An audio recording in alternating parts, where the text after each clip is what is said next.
नमस्कार। प्लैनेटेक्स पर आपका फिर से स्वागत है।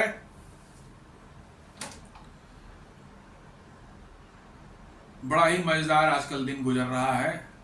सुबह से लेकर शाम तक, शाम से लेकर सुबह तक जो है पूरी दुनिया में डोनाल्ड ट्रंप ही छाए हुए हैं और उन्हीं का जलवा चल रहा है। उन्हें तो लगता है कि रात की नींद हराम हो गई है डोनाल्ड ट्रंप की। बीच रात में भी पता नहीं उठकर ट्वीट मारते हैं, सुबह भी उठते 60 ट्वीट मारते हैं। पता नहीं किस समय वो सो रहे हैं, किस समय जग रहे हैं, पता नहीं चल रहा है। तो दोस्तों, डोनाल्ड ट्रंप की जो है टैरिफ की वजह से भारत पर जो है असर जो होने वाला है, भारत सरकार ने उससे बचने के कुछ उपाय कर रहे हैं। बचने के कुछ उपाय भारत सरकार कर रही है, उसी पर डिस्कस करेंगे। दरअसल करीब करीब भारत का 2024-25 में जो है जो एक्सपोर्ट था अमेरिका को, वो करीब करीब $78 बिलियन के आसपास में था, 78 to 79 बिलियन डॉलर के आसपास में था। और उसमें करीब करीब 30% 30 to 35% जो है डेंट लगने की संभावना, यदि ये टैरिफ जैसा बता रहे हैं उससे जो है लगने की संभावना है, यदि वैसे इंप्लीमेंट हो जाता है तो 30-35% जो है 30% के लगभग ले लीजिए तो हो जाएगा करीब करीब $25 बिलियन के आसपास में, 20 से 25 बिलियन। हालांकि लोग बोल रहे हैं कि ये 20 से नीचे ही पूरा का पूरा जो इफेक्ट पड़ेगा $20 बिलियन से नीचे ही रहेगा, उससे ऊपर जाने की संभावना नहीं है। बहुत से फैक्टर्स उसमें हैं, बहुत से सेक्टर्स को उन्होंने, जैसे पेट्रोलियम पर अभी नहीं लगाया। पेट्रोलियम बड़ी तादाद में भारत से जा रहा है। वहाँ एविएशन टर्बाइन फ्यूल जो अमेरिका में बड़ी मात्रा में भारत से खरीदता है। उसी तरह से उन्होंने इलेक्ट्रॉनिक्स जो है आईफोन वगैरह सप्लाई हो रहा है उस पर नहीं लगाए हैं, देन फार्मास्यूटिकल पर नहीं लगाए हैं। तो लोगों का मानना है कि हो सकता है कि 1517 तक ये सिमट के रह जाए पूरा लॉस, डेंट जो है। लेकिन ये भी काफ़ी है, 15 आपके एक्सपोर्ट से $15 बिलियन कट जाए, मैंने ये हो जाए, हट जाए, तो it is a big thing, बड़ा चीज़ है आपके लिए। आपको you should be concern about that. तो भारत सरकार जो है अब इस ट्रंप टैरिफ, जिसको ट्रंप की इस टैरिफ से बचने के कुछ रास्ते अब निकाल रही है, क्योंकि भारत सरकार इस बार फर्म है कि ट्रंप के सामने झुकना नहीं है। ट्रंप की अनर्गल जो बातें हो रही हैं, उनकी अनर्गल जो डिमांड है, उसको मानने को भारत सरकार बिल्कुल तैयार नहीं है। और इसीलिए भारत सरकार चुपचाप अभी कल ही जो है उन्होंने जो ये किया, क्या कहते हैं, सोमवार को जो उन्होंने उसका जवाब दिया उनके ट्रंप के ट्वीट का जो है कि आप भी खरीद रहे हो वहाँ से यूरेनियम, फर्टिलाइजर्स और केमिकल्स वगैरह जो है। यूरोप जो है नेचुरल गैस खरीद रहा है, फर्टिलाइजर खरीद रहा है, केमिकल्स खरीद रहा है, कोल खरीद रहा है, मशीनरीज खरीद रहा है। इन सब बातों को लेकर के जो है एक जवाब दिया इन्होंने, और इससे लगता है कि ट्रंप और चिढ़ गए हैं और अब वो 500% टैरिफ लगाने की बात कर रहे हैं। तो 25 लगाएं चाहे 5 लगाएं, इट डजंट मैटर। एक सर्टेन लेवल के बाद जो है टैरिफ उससे और ऊपर बढ़ा दें आप तो कोई मायने नहीं रखता इसका, क्योंकि एक सर्टेन लेवल के बाद ही जो है प्रोडक्ट वो जो वहाँ पर बिकना उसका बंद हो जाएगा, वो नहीं बिक सकता। तो आप 500 लगा दें, 1000 लगा दें, % लगा दें, इट डजंट मैटर। दरअसल ट्रंप एकदम बौखला गए हैं। कल जो मेरा वीडियो था कि हम अमेरिका की हताशा और ट्रंप की बेचैनी जो है, उसमें मैंने बताया कि कैसे अमेरिका पिछले 40-50 सालों में जो है, 60 सालों में कैसे अमेरिका से मैन्युफैक्चरिंग शिफ्ट हुई है और कैसे अमेरिका में बड़े पैमाने पर जॉब लॉसेस हुए हैं, और उनके अब अमेरिका में वो मैन्युफैक्चरिंग वापस नहीं आ सकती, इसका भी विश्लेषण मैंने कल किया था। और फैक्ट यही है कि ट्रंप लाख चाह लें, अमेरिका में अब मैन्युफैक्चरिंग नहीं हो सकती, बिकॉज ऑफ द उनके इंटरनल जो है सोशल स्ट्रक्चर या देश की जो इकोनॉमिक स्ट्रक्चर है, इन सबों को आप देख लेंगे तो आप कह सकते हैं कि इतने इस माहौल में मैन्युफैक्चरिंग नहीं हो सकती। तो उन चीज़ों को लेकर के ही जो है ट्रंप को कुछ समझ में नहीं आ रहा, तो उनको लगा कि सबसे आसान सोल्यूशन टैरिफ लगा दो और बाहर के सामान महंगे हो जाएंगे तो अमेरिका में मैन्युफैक्चरिंग शुरू हो जाएगी। लेकिन ऐसा नहीं होता, इतना आसान नहीं होता। ऐसा आसान होता तो भारत भी हर चीज़ पर टैरिफ लगा देता और बैठ जाता कि भैया सारी मैन्युफैक्चरिंग भारत में आ जाएगी। ऐसा नहीं होता। इनफैक्ट आप अब उस दिशा में ये जा रहा है। अभी चीन के एक विदेश मंत्रालय के प्रवक्ता ने अभी कल ही उसने कहा है, एक इंडियन टेलीविजन पर उसने कहा है कि चीन प्लान कर रहा है कि निकट भविष्य में हम अमेरिका से एक्सपोर्ट और इंपोर्ट जीरो कर लेंगे, नियर टू जीरो कर लेंगे।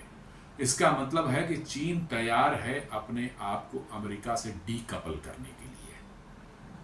और इनफैक्ट मैं बताऊं, मेरा अपना पर्सनल ओपिनियन है कि चाहे अमेरिका कितनी भी बड़ी इकोनॉमी हो, कितनी भी बड़ी हो, वो भारत की सांसें नहीं रोक सकता।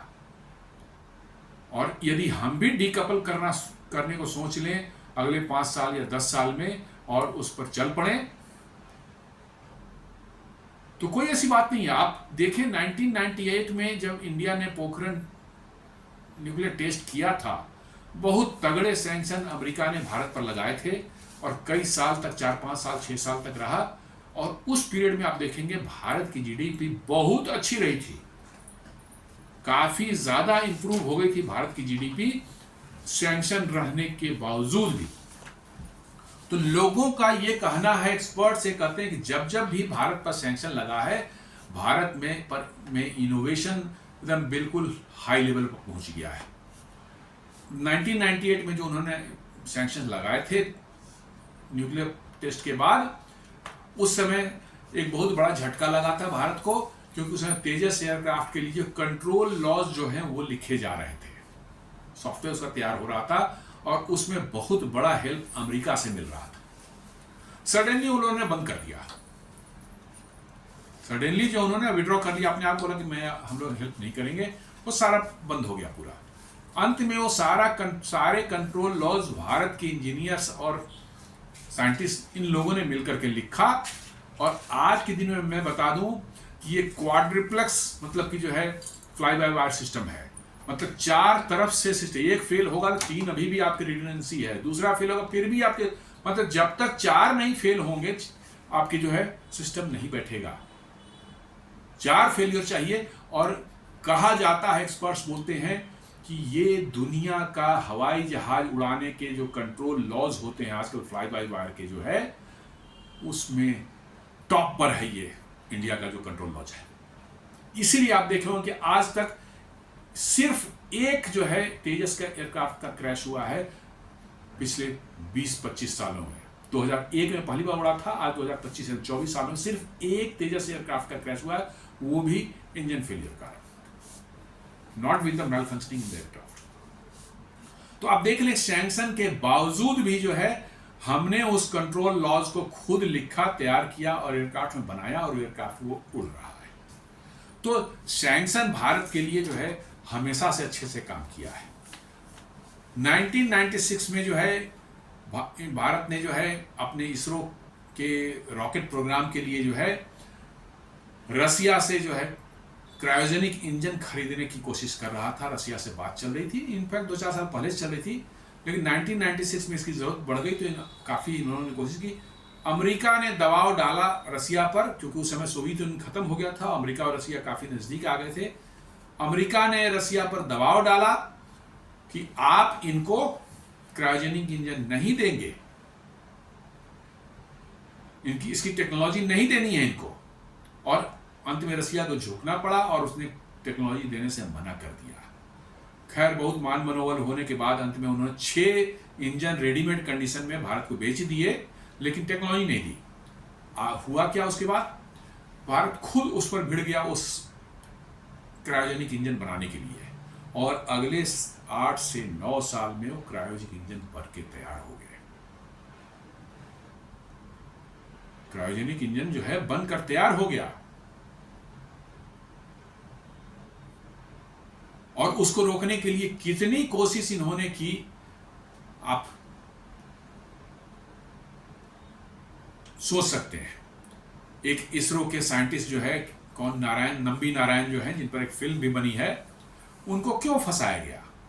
उनको क्यों आखिर मतलब कि जेल जाना पड़ा, जबकि उनकी कोई गलती नहीं थी? किसी तरह उनको उनको एक साजिश के तहत फंसवाया गया। ये अमेरिकन वही CIA और ये सब सारे जो धंधा चलता है उसी, क्यों? बिकॉज कि वो उसी क्रायोजेनिक इंजन प्रोजेक्ट से जुड़े हुए थे। लेकिन वो सब होने के बावजूद भी जो है,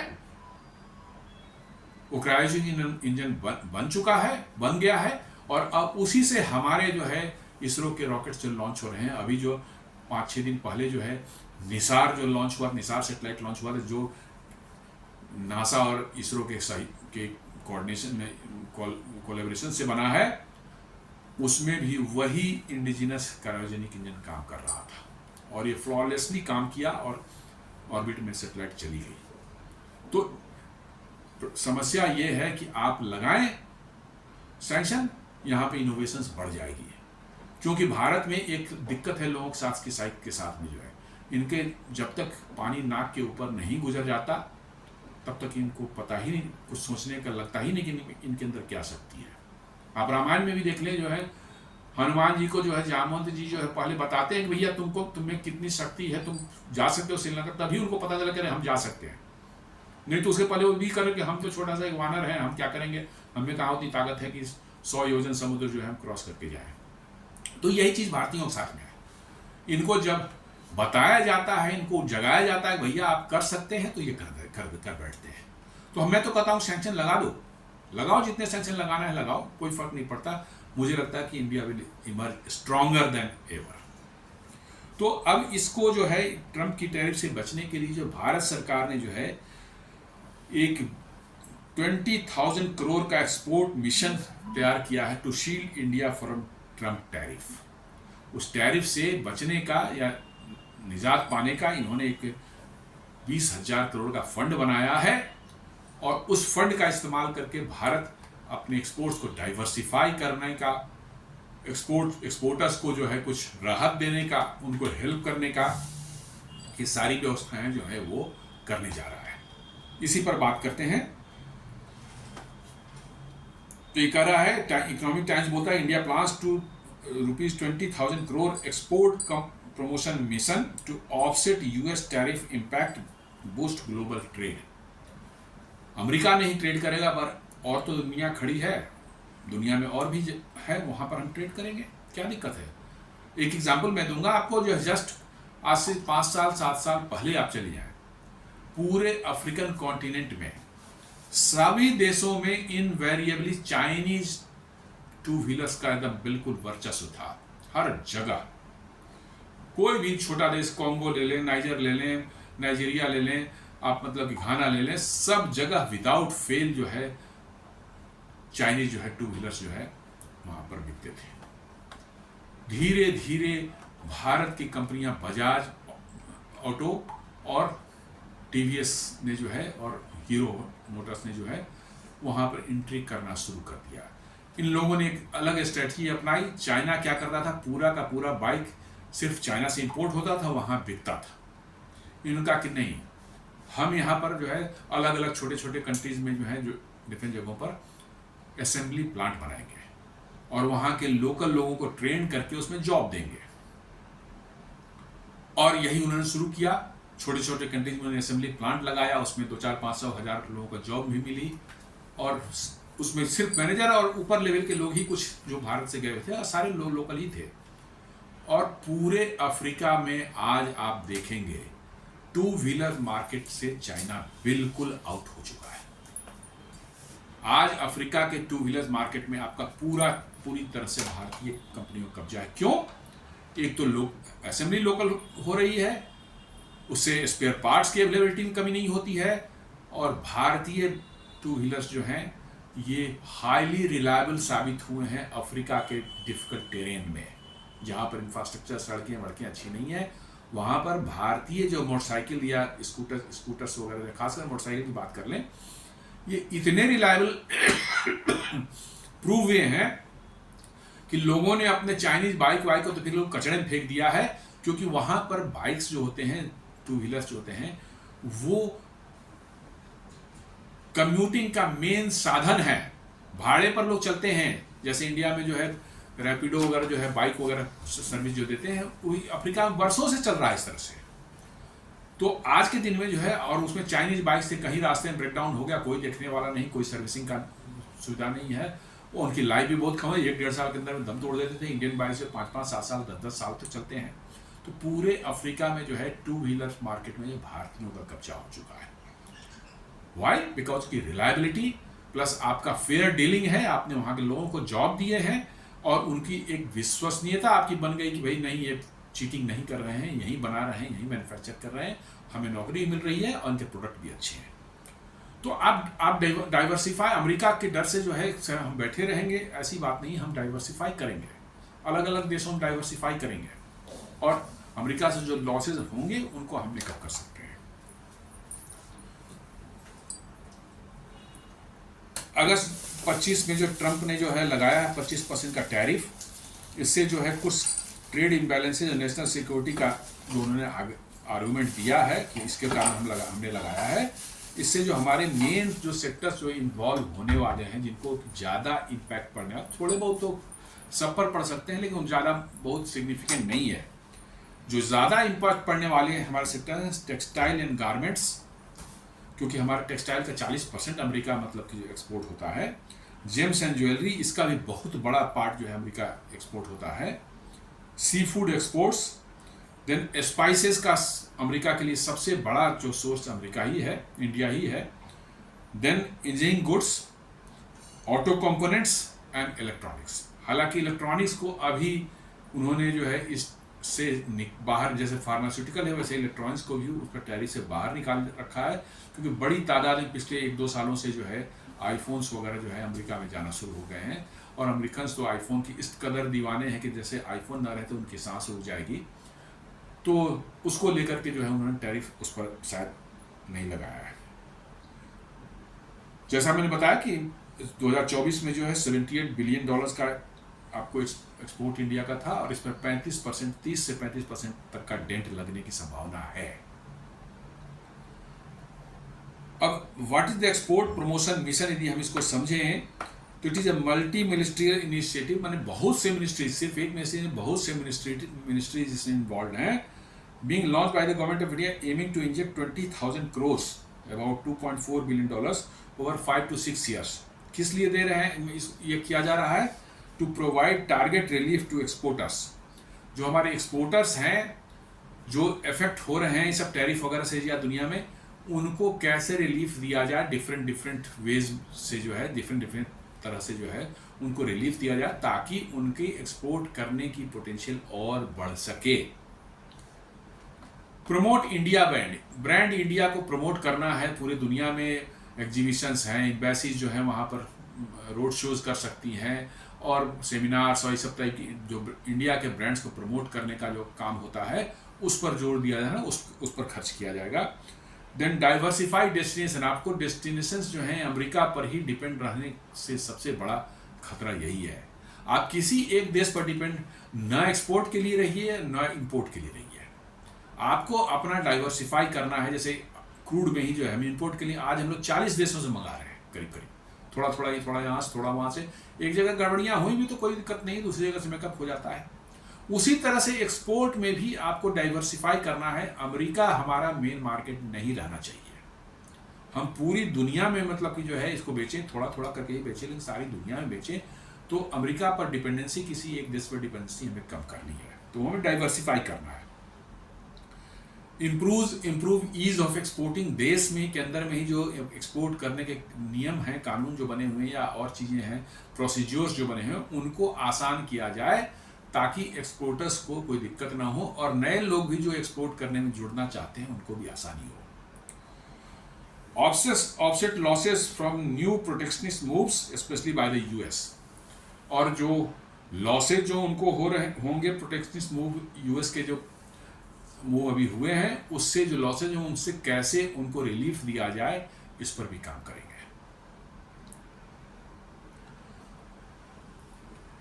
ऑब्जेक्टिव आप देख लें एक्सपोर्ट प्रमोशन मिशन का, यदि आप देखें तो ये है एक्सपोर्ट क्रेडिट सपोर्ट, हमारे ऐसे खासकर एमएसएमई, चूँकि वो बहुत बड़े सब मैंने हमारे एक्सपोर्टर हैं, 40% एक्सपोर्ट जो है वो करते हैं गुड्स का जो है भारत से जो है, इनको कैसे ईजिली जो है क्रेडिट मिल सके, लोन्स वगैरह जो है बैंक से, फाइनेंशियल सोर्स से जो है उनको मिल सके, उनको उसके लिए भाग दौड़ ज़्यादा ना करनी पड़े और उनका काम आसानी से चल सके, इस पर काम किया जाएगा। और promoting factoring and alternating finances, कैसे उनको फाइनेंस किया जा सके, अल्टरनेट फाइनेंस की व्यवस्था कैसे हो सके, इसकी ये सब करने का इसमें बात की जा रही है। मार्केट डाइवर्सिफिकेशन, इस हमें मार्केट को डाइवर्ट, अपनी प्रोडक्ट की जो डेस्टिनेशन है, एक्सपोर्ट डेस्टिनेशन है, उसको डाइवर्सिफाई करने की बात होनी चाहिए। लाइक एशियन कंट्रीज जो है, association of south east Asian Nations में 5-7 कंट्रीज का जो है, ओरिजिनली 5 था, आजकल बढ़ गए हैं। इन देशों में अपने हमको एक्सपोर्ट अपने बढ़ाने चाहिए। देन मिडिल ईस्ट है, अफ्रीका है एंड साउथ अमेरिकन कॉन्टिनेंट है, इन सबों में, इवन यूरोप साइड में भी है। आपको इनको इन देशों में अपने एक्सपोर्ट्स बढ़ाने के, डाइवर्सिफाई करने के जो है तरीके ढूंढने होंगे, ताकि आपकी ओवर डिपेंडेंस जो है यूएस पर है वो नहीं रहे। Regulatory support, helping exporters deal with non tariff barriers like quality certification, packaging rules, safety norms in western markets. ये सब जो वेस्टर्न मार्केट शो करते हैं कि भाई सर्टिफाइड है कि नहीं है, हमारे क्वालिटी का चेक सर्टिफाई कौन करेगा, देन पैकेजिंग प्रॉपर है कि नहीं, इसका सर्टिफिकेशन हमें चाहिए, देन मतलब सेफ्टी का अलग अलग नॉर्म्स बना रखे हैं। तो वो सब यहाँ पर जो दिया जाता है वो बड़ा कम्बरसम प्रोसेस है। ये कहा जा रहा है कि उस सर्टिफिकेशंस में सरकार जो है ईज आउट करेगी कि उनको आसानी से ये सर्टिफिकेशन मिल सके, ताकि वो इजीली एक्सपोर्ट कर सके। क्योंकि सर्टिफिकेशन लेने में खर्च भी पड़ जाते हैं, टाइम भी बहुत लगता है, तो फिर वो बहुत हताश हो जाते हैं, निराश हो जाते हैं। तो सरकार करे कि नहीं, इसको हम ईज आउट करेंगे।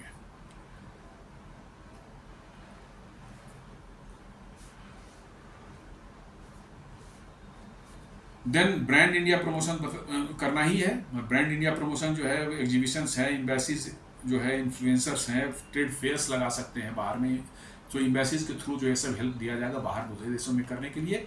क्योंकि छोटे छोटे हमारे एम्बेसी में उतना खर्च नहीं कर सकते विदेश में जाकर अपने ब्रांड को प्रमोट करने का। तो हमारे जो एम्बेसीज हैं वहाँ पर ट्रेड फेयर्स लगा सकते हैं, सेमिनार्स कर सकते हैं, एग्जीबिशंस लगा सकते हैं, और हमारे प्रोडक्ट वहाँ डिस्प्ले किया जाएगा, ताकि हमारे एक्सपोर्टर्स को जो है अल्टरनेट डेस्टिनेशन को प्रमोट करने के लिए मिल सके। Then digital infrastructure, creation of unified portal Bharat trade net for documentation, incentive, financing etcetera.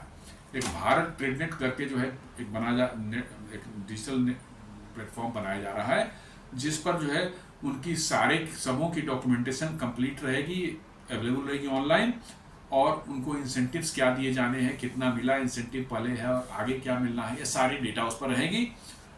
Financing उनको कितना चाहिए वो अपनी रिक्वायरमेंट देंगे, पहले क्या फाइनेंसिंग मिली है उनको, सारा इंफॉर्मेशन वहाँ पर रहेगा, ताकि आसानी से डिसीजन लिए जा सके। Then innovation and quality upgrades, assisting industries to meet global quality, packaging and environmental norms. जो बनाते हैं आज के दुनिया में एनवायरमेंटल नॉर्म्स के बड़ा हो जाता है कि यूरोप में जाएंगे तो नहीं, आपने जो कितना कार्बन उत्सर्जन किया इसको बनाने में, आपने जो बिजली यूज़ की है वो ग्रीन था या नहीं, ये सारी बातें वहाँ पर होती है। देन क्वालिटी एंड पैकेजिंग जो है, इसमें भारत सरकार मदद करने जा रही है। कुछ उनके जो कॉस्ट जिस पर आएंगे उसको सरकार ऑफसेट करने की कोशिश करेगी। देन प्रोडक्ट स्पेसिफिक इंसेंटिव जो है, extra support for sectors hurt by US tariff like higher RODTEP, ROSCTL, interest subvention etcetera. ये अलग अलग जो है टैरिफ्स हैं डिफरेंट उसमें जो है कुछ उसके, तो उस पर भी सरकार जो है उसमें उनको हेल्प करेगी। मिशन का जो स्ट्रक्चर आप देखेंगे फाइनेंशियल ईयर 20 से अभी जो चल रहा है ईयर में, इसमें जो है 2250 करोड़ रुपए जो है ये खर्च किए जा रहे हैं इन सब कामों के लिए जो मैंने बताया। फंडेड फॉर, ये बजट के थ्रू इनको फंडिंग किया गया है, और private in high risk sectors like textile, sea food and spice, जो बहुत हाई रिस्क पर अभी हैं उनके लिए है, तुरंत जिनको चाहिए, इमीडिएट चाहिए, जैसे टेक्सटाइल है, सी फूड एंड स्पाइसेस हैं, वो उनको मैंने बताया ना कि बहुत बड़ा हिट लगने वाला है, सबसे ज़्यादा हिट लगने वाला है, तो उनके लिए तुरंत इमीडिएट चाहिए। तो इस फाइनेंशियल ईयर के लिए 2250 करोड़ रुपये दिए गए हैं। और अगले साल से मैंने 2026-27 से लेकर के जो है अगले 5 साल में 30-31 तक जो है आप देखेंगे तो उसमें 20,000 करोड़ का प्रोविज़न है, जो कि funding from ministry of MSME भी इसमें देगी। अभी वाला में तो कॉमन बजट से दिया गया है, लेकिन अगला 20,000 करोड़ में अलग अलग मिनिस्ट्री उसमें करेंगी।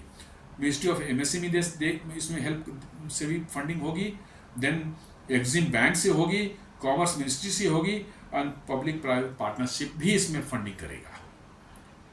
तो इस तरह से जो 20,000 करोड़ ये सारे जो है एक्सपोर्ट प्रमोशन में इस्तेमाल किए जाएंगे। एक्सपोर्ट प्रमोशन में जहां भी जरूरत पड़ेगी, कोई बॉटलनेक है वहां पर ठीक करने में कुछ खर्चे चाहिए, वहां दिया जाएगा। बाहर ब्रांडिंग करनी है, उसके लिए खर्च चाहिए तो वो दिया जाएगा। भारत में कोई बॉटल आपको सर्टिफिकेशन वगैरह में कोई पैसे खर्च हो रहे हैं ज़्यादा, उसमें आपको हेल्प किया जाए, आपके कॉस्ट को ऑफसेट किया जा सकता है। तो ये सब चीज़ों के लिए खर्च किए जाएंगे। अब है कि एक्सपोर्ट प्रमोशन काउंसिल मिशन जो है, ये क्या ये डायरेक्ट सब्सिडी है? क्योंकि WTO जो है सब्सिडी को जो है जहां आप देंगे WTO पिक्चर में आ जाता है, आप सब्सिडी नहीं दे सकते। इसलिए जो भी किया जा रहा है उसको इस तरह से किया जा रहा है कि वो सब्सिडी के कैटेगरी में नहीं आए। जैसे PLI था कि भाई आप ये सब्सिडी नहीं है, आप बनाएंगे प्रोडक्ट, आप इतना टारगेट अचीव करेंगे तो एज ए इंसेंटिव आपको दिया जाएगा, नहीं तो नहीं मिलेगा आपको। तो टारगेट नहीं अचीव करेंगे नहीं मिलेगा, तो इस वो सब्सिडी में नहीं आता। तो वही कह रहा है कि India can not offer direct export subsidies cash incentive like to export promotion performance under WTO rules. और WTO रूल्स के तहत जो है आप ये नहीं कर सकते। तो इसलिए जो है instead as EPM focuses on capability building, आप कैपेबिलिटी बिल्डिंग के लिए उनको हेल्प करेंगे, ये सब्सिडी में नहीं है। इंफ्रास्ट्रक्चर उनके क्रिएट करने के लिए आप उनको मतलब हेल्प करेंगे, ये सब्सिडी नहीं है। एंड कंप्लायंस सपोर्ट, कंप्लायंस के लिए जो है कहा नहीं, इन्वायरमेंटल नॉर्म, सेफ्टी और पैकेजिंग, ये सब का जो रिक्वायरमेंट बहुत से देशों की होती है, ये नॉर्म से रहता है कि ये होगा तभी एक्सपोर्ट कर सकते हैं, उसमें सरकार उनको पैसे देगी, खर्च करेगी।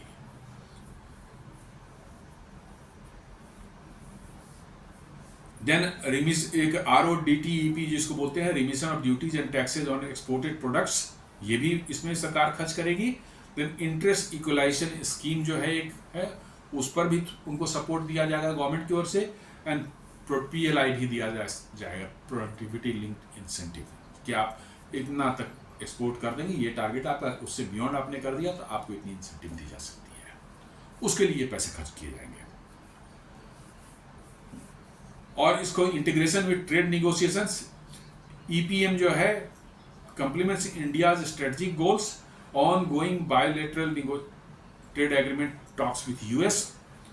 इसके साथ इसको लिंक करके देखा जा रहा है, जोड़ा जा रहा है कि भैया वहाँ होगा, यदि हमारा नहीं होगा वहाँ और हमारे ट्रेडर को लॉस होंगे तो फिर हम इसको चालू कर देंगे। India offers to slash tariffs on some US imports like nuts, wines and electronics. In return, it seeks tariff relief on textile, spices, auto parts, market access of pharmaceutical, digital services। ये सब India demand कर रहा है। कुछ US को India concession कुछ क्षेत्रों में दे सकता है, जैसे वाइन के क्षेत्र में, इलेक्ट्रॉनिक्स में, या नट्स जो वहाँ से आते हैं, ड्राई फ्रूट्स की जो है उसमें दे सकता है। साथ से लेकिन भारत कहता है हमें भी आपको कंसेशन देने पड़ेंगे, टेक्सटाइल देना पड़ेगा, स्पाइसेज हैं, ऑटो पार्ट्स हैं, और market access for pharmaceuticals and digital services के लिए आपको देना पड़ेगा, नहीं तो हम नहीं दे पाएंगे आपको। नेचुरली ये तो बोथ वे होता है, गिव एंड टेक है ये मैटर, इसको वन वे तो है नहीं।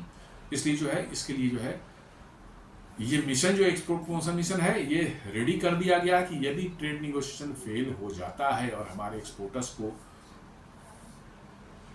नुकसान होने की संभावना बनती है, तो प्रोविजंस इसमें की गई कैसे उनको अगले कुछ सालों तक हेल्प करके उनको इस डिफिकल्ट सिचुएशन से बाहर लाया जाए। और इसका सबसे जो बड़ा मन वो है कि आप अपनी डिपेंडेंसी ओवर डिपेंडेंट से अमेरिका पर कम करें। अमेरिका पर ओवर डिपेंडेंट होना ही खतरनाक है, क्योंकि अमेरिका जो है इतना अनप्रेडिक्टेबल और अनरिलायबल पार्टनर है कि वो कभी भी अपने स्टांस बदल सकता है। आज ये प्रेसिडेंट है, कल दूसरा प्रेसिडेंट है, वो कुछ बदल जाएगा। वहाँ कोई ये सब नहीं होता कि भाई कंटिन्यूटी जो है सरकार की पॉलिसीज में चलती रहे, नहीं। प्रेसिडेंट आते ही सब बदल जाता है। ठीक है, गवर्नमेंट नीचे की गवर्नमेंट वही है, लेकिन प्रेसिडेंट आते ही पूरी पॉलिटिकल लीडरशिप जैसे ही बदली, वो अपने हिसाब से सारा कुछ शुरू कर देता है। भारत में ऐसा नहीं होता, थोड़े बहुत माइनर चेंजेस होते हैं, लेकिन बहुत ज़्यादा नहीं होता, वो कंटिन्यूटी बनी रहती है। इसलिए अमेरिका पर ओवर डिपेंड होना जो है बहुत ही खतरनाक है। आपको डाइवर्सिफाई करना ही करना पड़ेगा, sooner the better.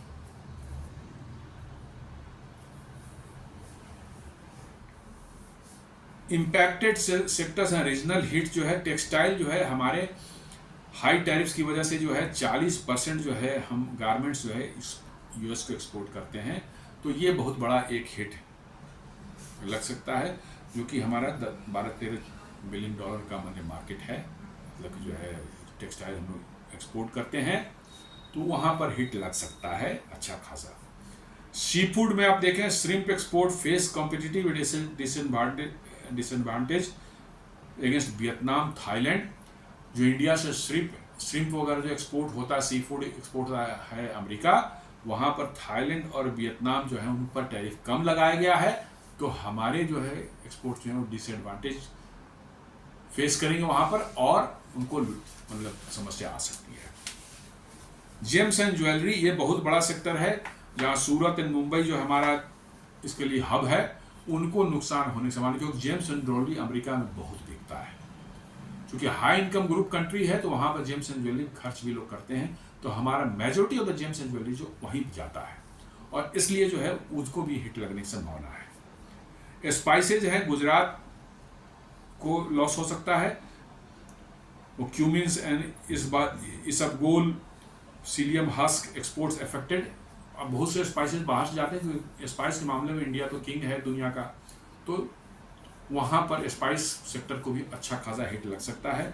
Using goods में हम लोग एक्सपोर्ट करते हैं, auto parts, industrial machinery from Tamil Nadu and Maharashtra face higher cost, तो वहाँ पर डेंट लग सकता है। Then electronics components for American brand source from India now face added cost. हालांकि जैसा सुनने में आ रहा है कि इलेक्ट्रॉनिक्स अभी से आउट है, लेकिन ये इलेक्ट्रॉनिक्स पर भी लगा देंगे तो वो भी आपका इफेक्ट होने वाला है। ओवरऑल मैं यही कहना चाहता हूं कि आपको इन चीज़ों को पहले से समझने की ज़रूरत है, और किसी भी देश पर इतना ज़्यादा डिपेंडेंट होना, जैसे टेक्सटाइल 40% पूरे टेक्सटाइल का जो है अमेरिका सिर्फ जाता है, तो आप समझ लें कि अमेरिका में कुछ भी होगा तो आपका तो बैंड बच जाएगा। ये तो पहले से ध्यान रखना चाहिए, हमारे इंडस्ट्रीज को भी, हमारे गवर्नमेंट को भी।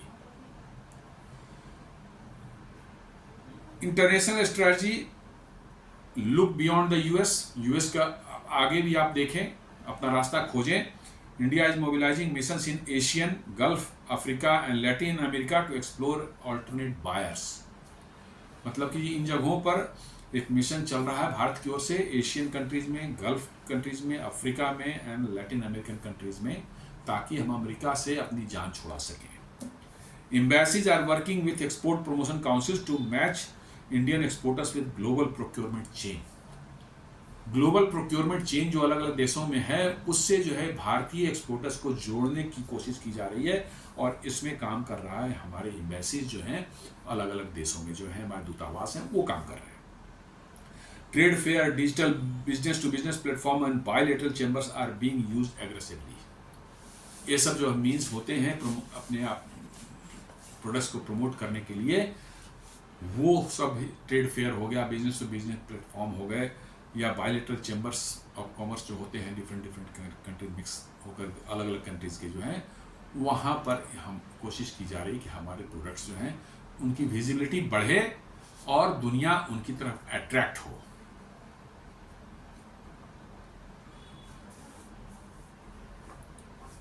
अब इसको कह सकते हैं क्या ये एक स्मार्ट मूव है भारत का, तो कह सकते हैं कि हाँ ये टाइमली है और प्रोएक्टिव है, प्री एम्प्टिव रिस्पॉन्स है। होना जैसे ही हुआ हम तैयार बैठे थे, हमने इसको अपने एक्सपोर्ट प्रमोशन के लिए कोशिश जारी कर दी, तो कह सकते हैं कि हाँ ये एक स्मार्ट मूव होता है।